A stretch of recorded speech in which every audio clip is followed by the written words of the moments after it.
Hi, my name's Nat. I surfed 100 days in a row this winter in California, and it was wild.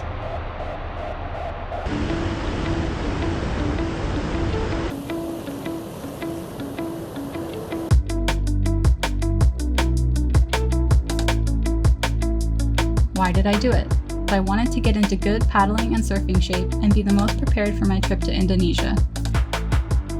The other answer is I wanted to see if I could do it. It's really bad out here. I'm kind of nervous about getting out. Day 68.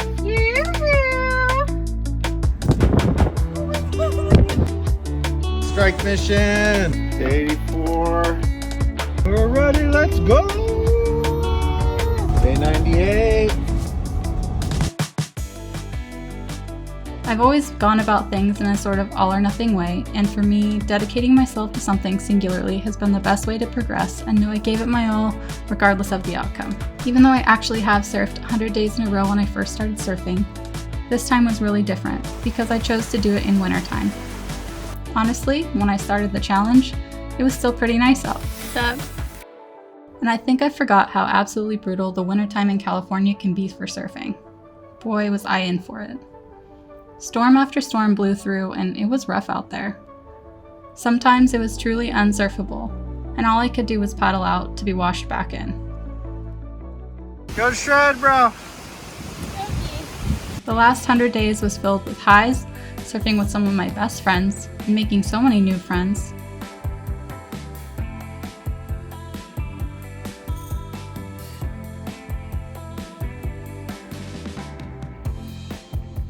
As well as lows where I almost quit. Was the surfing always stellar? Absolutely not. I think it was actually more important for me to prove to myself I could stick with it, day after day, in the cold, wind, on the nice days, the storms, with clean waves, and everything in between. And the confidence I gained from doing this challenge helped me astronomically. Of course, it didn't hurt my strength and surfing ability either. When I had bad days or I didn't feel like I was progressing, I would just tell myself there's always tomorrow. It took the pressure off knowing I was going to try again and again and again.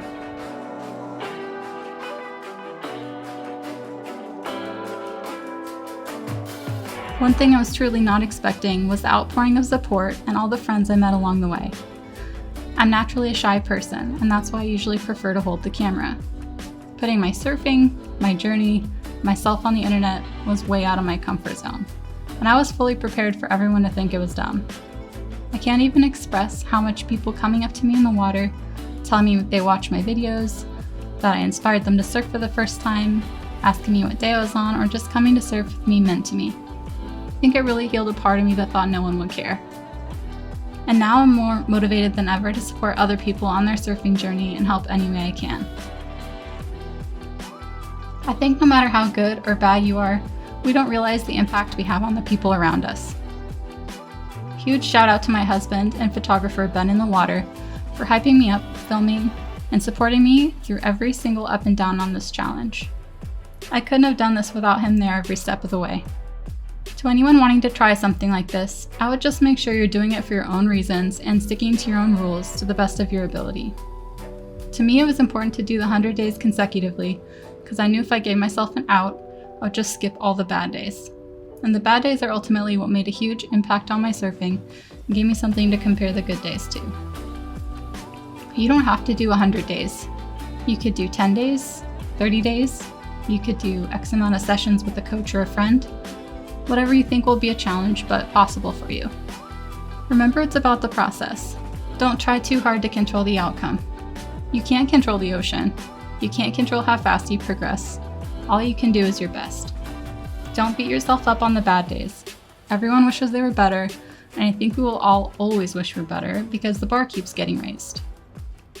One super simple thing I learned is to stop torturing yourself about whether you should or shouldn't go surfing. Just go. There are always a million reasons not to go. Whether you're a little tired, it looks kind of busy, you have housework to do, in 10 years you'll remember going surfing and how that impacted the rest of your life. Not that the laundry didn't get folded. Go on the small days, the bigger days, the windy days, all of them. You're not going to get worse by surfing in every condition, but you'll never get better if you don't go. Go in the ocean as often as you can, ideally with a good attitude, make friends and push yourself, and little by little, you'll eventually progress and have a great time doing it. If you can get someone to film you or a coach to analyze your surfing, that will only benefit you, even if it's tough to watch at first. Stay motivated. Having a trip or doing your challenge with a friend is honestly probably the best way to stay accountable.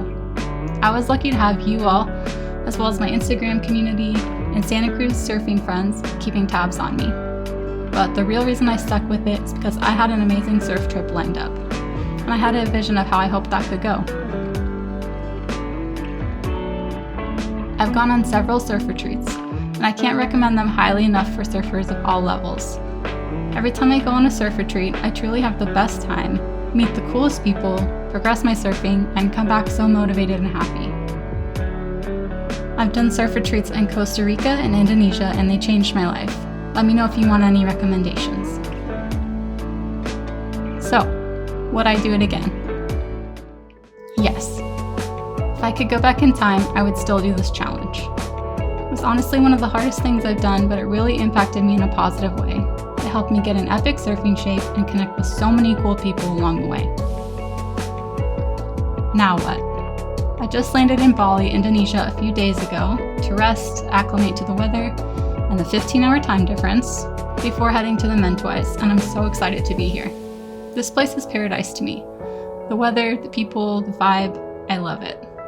I can't wait to share some epic surfing, island life, and behind the scenes of the retreat I'm going on, so make sure you stay tuned for my videos from Indo and let me know if you have any questions about traveling or surfing here.